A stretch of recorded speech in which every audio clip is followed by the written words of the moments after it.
Bank वाला daily phone कर रहा है, अब सर कहाँ से पैसा देंगे उसको, बोल ही रहे कहाँ से देंगे। लास्ट में एक ही सब ऑप्शन होगा सर, या तो फांसी लगाएंगे या तो मानगो पुल से कूद जाएंगे। जैसे मेरा 20 तारीख का टैक्स है, अगर 21 तारीख हो गया तो हमारा एकदम 1000 रुपया टैक्स में फ़ाइन लग जाएगा। और यही ऑटो वाले का कोई पेपर नहीं है और छाती ठोक के चलते हैं। प्रवासी मजदूरों को लाने के लिए पूरे झारखंड से बसों का उपयोग किया गया था, लेकिन मात्र जमशेदपुर और हजारीबाग 2 ज़िले ऐसे हैं कि जहां के वाहन मालिकों को 1 पैसा भी आज तक भुगतान नहीं किया गया है। और बहुत से यात्री आते हैं, कब से चलेगा बस, आशा लगाए बैठे हैं।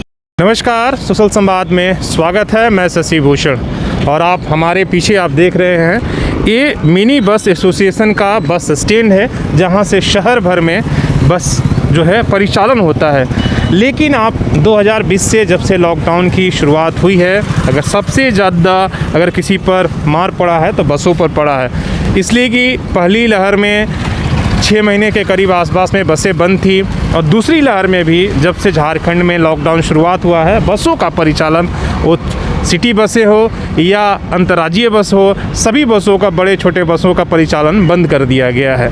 अब ऐसे में जो बसों से जुड़े हुए लोग हैं उनके रोज़ी रोटी पर बहुत बड़ा फ़र्क पड़ा है। आखिर सरकार जो है, जब सब चीज़ें चल रही हैं, एरोप्लेन चल रहा है, रेलगाड़ी चल रही है, ऑटो चल रहा है, हर तरह की टैक्सी चल रही है, लेकिन बसों के परिचालन पर अभी भी रोक है। तो लोग सवाल लगातार ये पूछ रहे हैं कि क्या जो बस मालिक हैं, जो बस में काम करने वाले लोग हैं, उनकी रोज़ी रोटी का क्या होगा, आखिर वो कहाँ से कैसे अपने ज़िंदगी का गुजर बसर करेंगे, जबकि सरकार का मीटर चालू है, रोड टैक्स, EMI, तमाम चीज़ें जो है किसी तरह की कोई रियायत नहीं दी गई। यहाँ तक कि जो एक लेट फ़ाइन होता है, अगर रोड टैक्स आप जमा नहीं करते हैं तो वहाँ तक भी रियायत नहीं दी गई है। सब कुछ टाइम पर चाहिए। आप देखिए किस तरीके से ये वीरान पड़ा हुआ है ये बस स्टैंड। पिछले लगातार जब से लॉकडाउन शुरुआत हुआ है, हालांकि अनलॉक 3 में हम हैं, सब कुछ खुल गया है, लेकिन बसों पर अभी तक कोई फैसला सरकार ने नहीं लिया है। हालांकि अन्य राज्यों की अगर हम बात करें तो दिल्ली के अंदर मेट्रो चल रहा है, आपने देखा, मुंबई के अंदर लोकल ट्रेनें भी चल रही हैं, सब कुछ। बिहार के अंदर भी बसों का परिचालन शुरू हो गया है, लेकिन झारखंड में सरकार ने फैसला नहीं किया है। क्या कारण हो सकता है? हालांकि कई ऐसे विडंबना भी है जो हम एग्जाम्पल दे सकते हैं जहां पर बसें चल रही है, लेकिन कौन चल रही है? कंपनी की चल रही है, कंपनी के स्टाफ वाली बसें, जो हालांकि उनकी संख्या इनसे बहुत ज़्यादा है, इनके पास 80 और 100 के आसपास में है, लेकिन कंपनियों के पास 200 से अधिक बसें हैं जो एक ही कंपनियों के पास, जो पूरी फुल कैपेसिटी के साथ पूरे लॉकडाउन में और अभी भी चल रही है, सड़कों पर आप देख सकते हैं। लेकिन यहाँ पर मिनी बस जो है बंद है। हम इन लोगों से समझेंगे, इसमें बहुत सारे बस के साथ जुड़े हुए लोग हैं, जो बस मालिक हैं, जो काम करने वाले लोग हैं, क्या है इनकी स्थिति और क्या कहते हैं, सबसे हम समझेंगे। पांडे जी, आपसे शुरुआत करते हैं। क्या हुआ, मिनी बसों का आप लोगों को क्यों नहीं परमिशन मिला? देखिए, कोविड-19 को लेकर 22 मार्च 2020 से जो हम लोगों की गाड़ी बंद करा दी गई है, उसके बाद बीच में थोड़े दिन के लिए आधे पैसेंजर पर चलाने की परमिशन थी, लेकिन पुनः 22 अप्रैल से जो बंद है वो वर्तमान समय तक बंद है। और कब तक बंद रहेगा, सुरक्षा सप्ताह के नाम पर, ये हम लोग को भी अभी जानकारी नहीं है। सबसे बड़ी बात है कि इस समय, इस स्थिति में सारे जो बस के ओनर हैं उनके समक्ष जो है भुखमरी की स्थिति आ गई है। और हमारे साथ साथ बस में जो काम करने वाले कर्मचारी हैं, इसके साथ ही बस व्यवसाय से जुड़े हुए अनेक व्यवसाय है, सारे जो इससे जो रिलेटेड जितने भी लोग हैं वो सब भुखमरी के कगार पर हैं। पिछली बार कोविड के समय अप्रवासी मजदूरों को लाने के लिए भी हम लोगों की गाड़ियों का उपयोग जिला प्रशासन द्वारा किया गया, लेकिन आज तक उसका भुगतान नहीं हुआ है। जैसा कि मुझे जानकारी मिली है कि और सभी जगह पेमेंट हो गया है, लेकिन बस का पेमेंट आज तक नहीं हो पाया। बस में हमारा मिनी बस भी आता है, बड़े बस भी आती हैं। ये बहुत ही दुर्भाग्य का बात है कि प्रवासी मज़दूरों को लाने के लिए पूरे झारखंड से बसों का उपयोग किया गया था, लेकिन मात्र जमशेदपुर और हजारीबाग 2 ज़िले ऐसे हैं कि जहां के वाहन मालिकों को एक पैसा भी आज तक भुगतान नहीं किया गया है। अगर वो पैसे का भी भुगतान हो गया रहता तो मान लीजिए कुछ हम लोगों को राहत पहुंचती। आज हम लोग की स्थिति ये है कि प्रतिदिन सुबह इस आशे पर आते हैं कि सरकार का कोई आदेश, कोई राहत हम लोगों को मिलेगा, बस मालिकों को मिलेगा। बस मालिक न सही, कम से कम यहाँ काम करने वाले स्टाफ को मिलेगा, लेकिन वो भी नहीं, रोज़ मायूस होकर लौटते हैं। डेली दैनिक पत्रों में भी हम लोग सरकार से मांग किए हैं, जिला उपायुक्त को भी पत्र लिख के ये किए हैं। सबकी परेशानी सरकार सुन रही है। जब दुकान नहीं खुला था, सैलून नहीं खुला था, लेकिन क्या दिक्कत है? ऑटो बंद है तो एक दिन में सरकार ने उसकी परमिशन दे दिया, बस वालों की क्यों नहीं सुन रही? सबसे बड़ी चीज़ है कि हम लोग आते हैं, ये लगता है सरकार हम लोग को विस्थापित समझती है या क्या समझती है कि किसी भी तरह का कोई भी राहत। 1 साल से गाड़ियां बंद है, 1 साल में 4 क्वार्टर होता है, 4 क्वार्टर का टैक्स में अगर माफ़ भी किया है तो मुश्किल से 2 क्वार्टर का किया होगा। अब रहा परमिट का, परमिट भी लोगों का फेल हो गया है, इंश्योरेंस भी फेल हो गया है। लोग अपने घर में चूल्हा जलाने में लाचार हैं तो कहाँ से इंश्योरेंस देंगे और कहाँ से परमिट के लिए EMI दे पा रहे हैं? EMI तो खैर बंद ही है, EMI का तो कोई सवाल ही नहीं है, क्योंकि किसी भी गाड़ी का EMI 15,000 से कम नहीं है। तो बैंक वाले तो मानेंगे नहीं। बैंक वाले नहीं मानेंगे, वो तो टैक्स उस पर इंटरेस्ट जोड़ते जाएंगे। पता चला कि 10 लाख का गाड़ी 12 लाख 13 लाख रुपये पड़ रहा है, वो बोझ तो हमको ही पड़ेगा। भले हम मर करके दें, जी करके दें, कर्जा ले करके दें, देना तो हम ही को है, क्योंकि वहाँ पर किसी तरह का सरकार का भी कोई नियम नहीं लगेगा। अब रहा बात सुविधा का, सरकार की तरफ से किसी तरह का कोई सुविधा बस परिचालकों को नहीं दिया जा रहा है। विडम्बना है कि देखिए, ट्रांसपोर्ट मिनिस्टर और आपदा मंत्री दोनों वहीं पर है जिनको फैसला लेना है।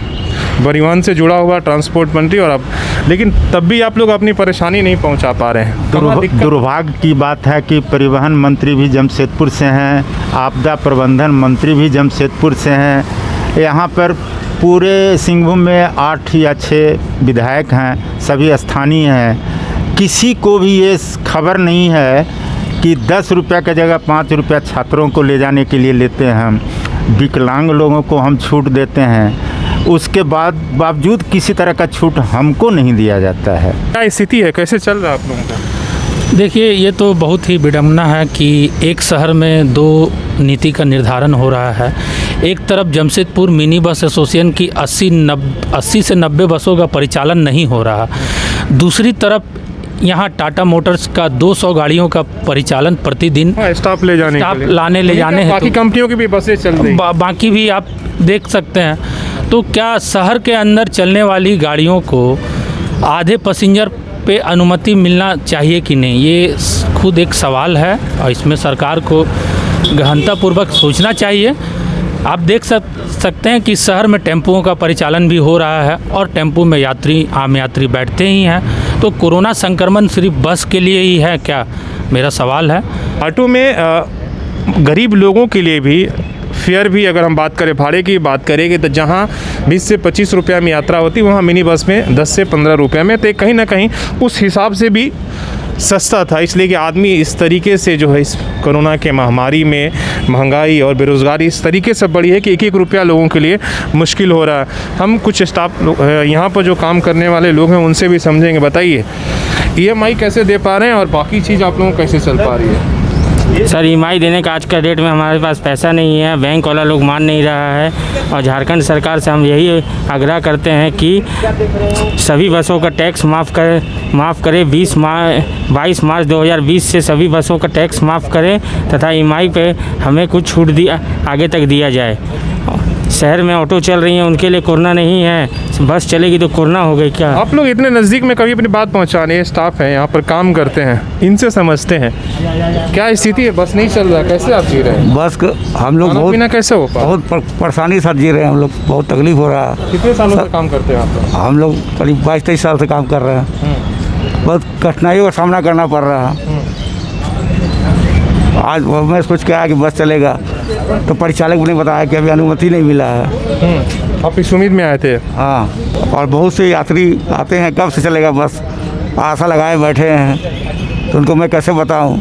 आपके जो साथ में काम करने वाले लोग हैं वो खलासी थे या ड्राइवर थे या जो असिस्टेंट, उनकी क्या हालत है? कहाँ हैं आजकल वो लोग? वो लोग यहीं पर है, घर पर हैं। जब रोजगार का बस उस खुलेगा तब लोग यहाँ आएंगे, अपने अपने काज पर लगेंगे।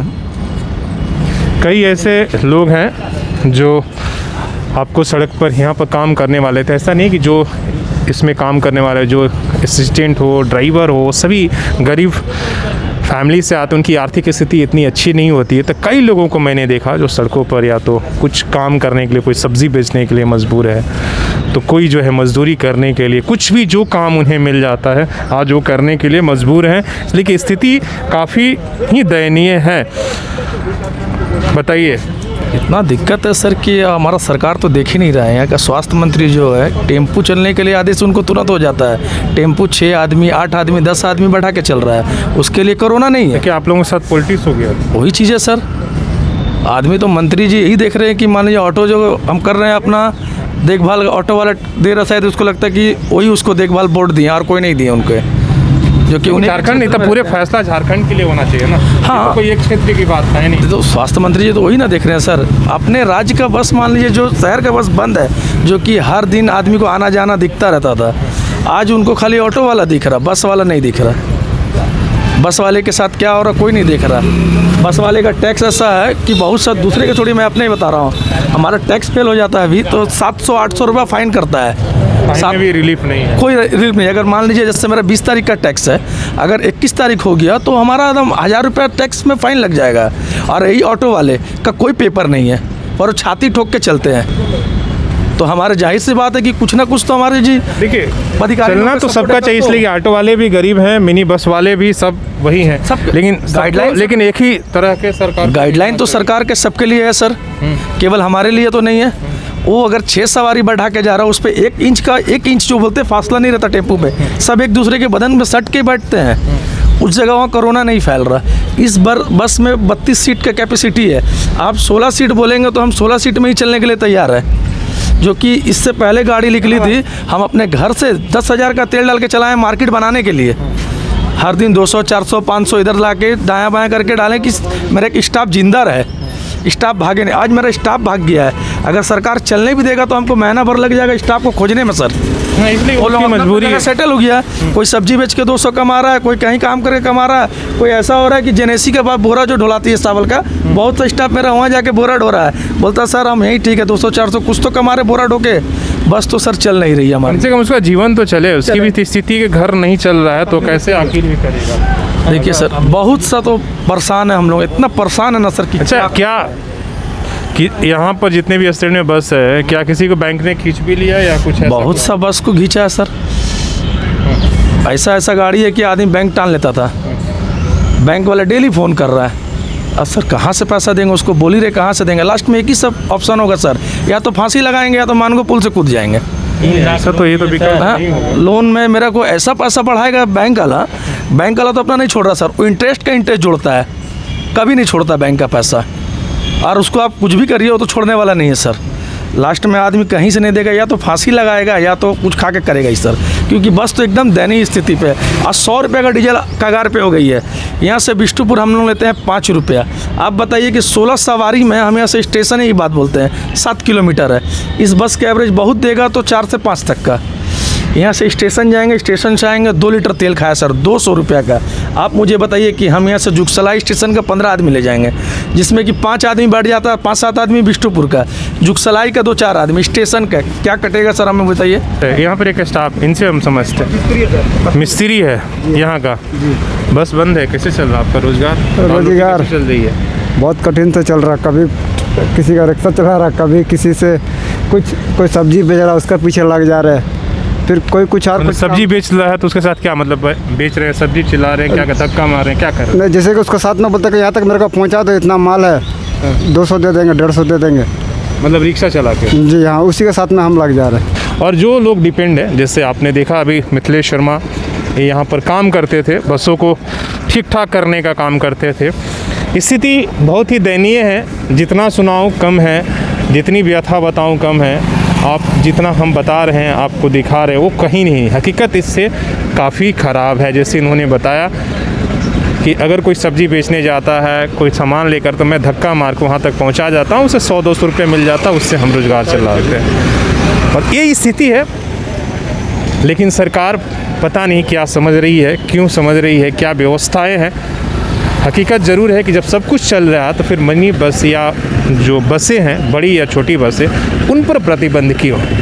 आखिर इसमें काम करने वाले जो राज्य में लाखों लोग हैं, उनका परिवार किस तरीके से चल रहा है? कोरोना के आप देखेंगे महामारी के साथ बेरोज़गारी इतनी बड़ी है, लोगों की रोज़ी रोटी पे इतनी मार पड़ी है, रोज़ तरह तरह की घटनाएं सामने आती हैं और आप हम सब उससे रूबरू होते हैं। तो ज़रूर सरकार को विचार करना चाहिए, ताकि जब ये चक्का चलेगा तभी इनकी घर का जो है चूल्हा जलेगा। अपने सहयोगी CS राममूर्ति के साथ मैं शशि भूषण, सोशल संवाद न्यूज़।